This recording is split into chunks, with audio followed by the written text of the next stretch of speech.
I'm Poonam Khubani from TELEBrands. We are located in Fairfield, New Jersey. And I'm Elliot Segal from Guthy Renker. And Guthy Renker's in both Santa Monica, California and Palm Desert, California.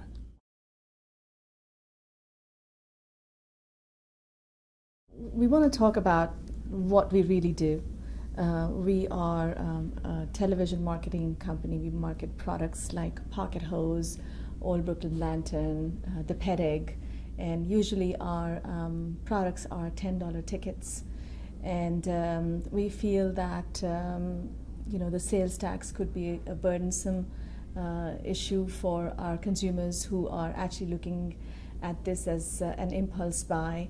And this is one more piece of a tax that they may have to pay. And I don't feel that this is going to be good for our industry or our business, where we are dealing with predominantly customers who are buying our products at an impulse. Our biggest product is Proactive Solution, and we market via infomercial as well as short-form television spots.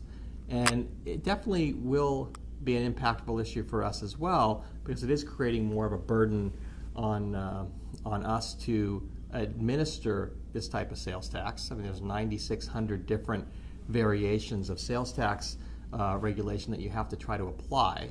So the infrastructure to put that in place is going to cost money. It's going to add some additional cost to the consumers because of the additional cost in the tax to them. A lot of what both Poonam and I do is, we give consumers a real value. And, when you win that value proposition is how you acquire and keep those customers.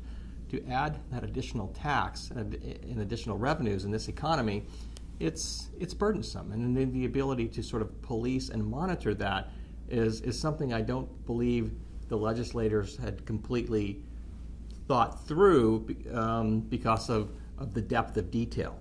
So very helpful for both of us to be up on the Hill today and help educate the impact of what this legislation would really entail. We found people very receptive to understanding sort of how this really affects businesses in our direct response business. I would say read the fine print carefully. It's not affecting everybody equally. Yes, you're thinking about Amazon and you're thinking about eBay, but there are a lot of other internet retailers who are smaller retailers, but yet they are very important for economy today because they are small to mid-sized companies, and this would affect them adversely. So you really need to think about it before you take that decision. And I would quote Henry David Thoreau, who said, simplify, simplify, simplify. And that's what I think they need to do when looking at this legislation. The concept is it's well-intentioned. I can see why this would be something that legislators would look at in a broader picture. But, in its depth of detail and execution, it can be very onerous and burdensome. So we would say, look at this as it really applies to how it would be executed and find a way to keep this as simple as possible. What we do in our businesses is we drive and provide entrepreneurialism, whether we're launching a proactive product or a new product at Guthy, or whether they're doing their Brooklyn Lantern, and their hose product. We're sort of fostering entrepreneurialism. We need to be able to provide consumers real value. Let that continue to thrive, but find a way that we can, make this equitable, in as simple a way as possible, so that we maintain our value proposition.